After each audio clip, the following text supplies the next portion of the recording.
श्री शिवाय नमस्तुभ्यम। हर हर महादेव। पूजनीय पंडित प्रदीप मिश्रा जी के बताए गए उपायों में से ये एक उपाय है। आज 1 मई वैशाख महीने की चतुर्थी तिथि का बहुत ही प्यारा सा दिन और साथ साथ आज है गुरुवार। सुंदर सा दिन जो कि इस पर्व को और भी खास और विशेष बनाता है।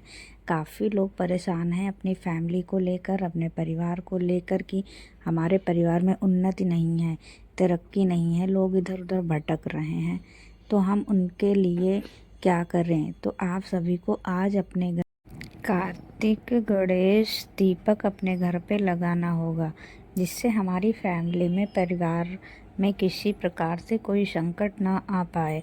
और समझ लिया कि आज हमें दीपक लगाने हैं, लेकिन उससे भी पहले मैं आपको बताना चाहती हूँ कि ये जो मैं आपको कार्तिक गणेश दीपक के बाद बताऊंगी, ये आपको दूसरे उपाय में, पहले उपाय की प्राथमिकता हम दे रहे हैं गुरुवार के दिन, क्योंकि हमारी फैमिली में बहुत ज़्यादा दिक्कतें चलती हैं, परेशानियां चलती हैं। तो माँ तुलसी की जो आराधना होती है, जो पूजन होती है, वो बहुत विशेष मानी जाती है ना। तो सबसे पहला काम आपको क्या करना है, आज गुरुवार के दिन शाम के टाइम पर प्रदोष काल में सबसे पहले आप एक दिया ले लो। और दिया आटे का हो सकता है, मिट्टी का भी हो सकता है, किसी भी चीज़ का, जिस चीज़ में आप दिया जलाते हैं कोई भी ले लीजिए, कोई दिक्कत नहीं है। दिया लेने के बाद आप सभी लोगों को क्या करना है, इस प्रकार से आप इस दीपक के अंदर कौन सी बत्ती लगाओगे।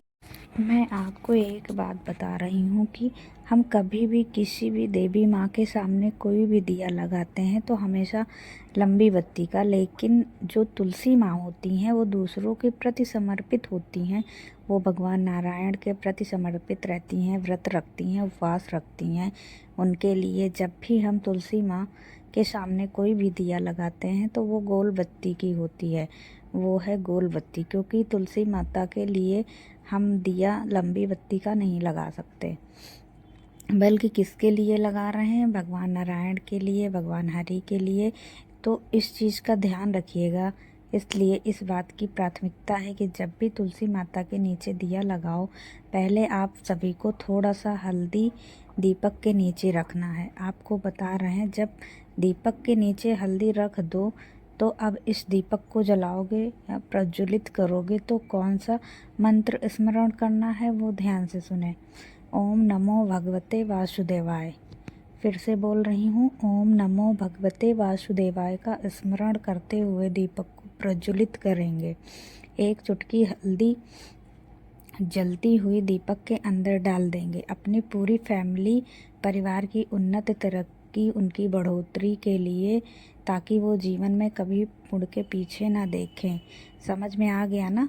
छोटा सा नियम और समझें। दीपक जलाने के बाद में तुलसी माता की कम से कम 7 परिक्रमा आपको करनी चाहिए। तुलसी माता का पौधा अपने गमले में लगाया है या नीचे ज़मीन में लगाया है, कहीं भी लगाया है, आप सभी को क्या करना है, 7 परिक्रमा ओम नमो भगवते वासुदेवाय के नाम से परिक्रमा लगा लेने हैं। हमारे परिवार में बहुत सारी खुशियाँ आती हैं। तुलसी माता के सामने दिया लगाओ, या कुछ गलती से दिया को एकदम जड़ में रख मत देना। जो अग्नि होती है, लपट होती है, वो कहाँ लगती है, पेड़ पर। तो इसको दिया लगाने से आपको फ़ायदा तो होगा नहीं, बल्कि इतना दोष लगेगा कि आपको पता भी नहीं चलेगा। अब हम चलते हैं अपने दूसरे उपाय की तरफ। ये उपाय बहुत स्पेशल है, बहुत फेमस है, जो कि आज हम लोग यहाँ पे बात करने वाले हैं। साथ ही साथ कार्तिक गणेश दीपक भी इस उपाय में हम लोग डिस्कस करेंगे। अब आपको ये क्या दिखाई दे रहा है, ये है चावल का दाना। कैसे इस उपाय का जो नियम होता है वो धन प्राप्ति का है। मतलब अगर आप इस उपाय को करते हो तो घर में पैसा हमेशा बना रहेगा। इस उपाय का नियम चावल के दाने से नहीं है, बल्कि किससे है, शमी के पेड़ से। आपको अगर शमी का 9 पत्ता मिल जाता है तो सोने पे सुहागा, और अगर नहीं मिलता है तो चावल के दाने का ही इस्तेमाल करोगे। ठीक है ना? तो सबसे पहला काम करना है, महादेव के शिवलिंग के पास पहुंचकर अपना मुंह या फेस उत्तर दिशा की ओर करना है। फिर 9 समीपत्र और 9 चावल के दाने जो आप महादेव के मंदिर पे लेके गए हैं, आप उसमें से 5 समीपत्र या 5 चावल के दाने को आप विघ्नहर्ता गणेश भगवान के स्थान पे समर्पित कर दें। 5 चढ़ाने के बाद आपके पास कितने बचेंगे 4, और 4 दाना चावल या फिर 4 समीपत्र या 3 चावल के दाना को महादेव के शिवलिंग के ऊपर चढ़ा देंगे। अब आपके पास मात्र 1 चावल का दाना या फिर आपके पास मात्र 1 समीपत्र बचा हुआ है।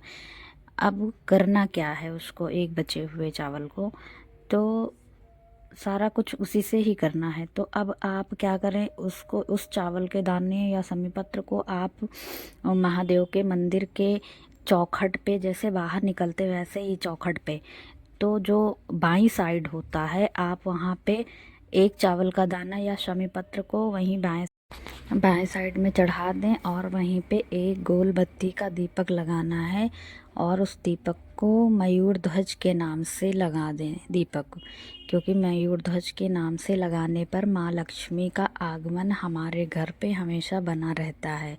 तो आप लोगों को अगर ये चतुर्थी का उपाय समझ में आए तो आप लोग प्रदोष काल में ज़रूर इसको आज ही करें। और आप लोग मेरी आवाज़ को पहली बार सुन रहे हैं तो आप लोग कमेंट्स बॉक्स में श्री शिवाय नमस्तुभ्यम या फिर हर हर महादेव ज़रूर लिखें। धन्यवाद।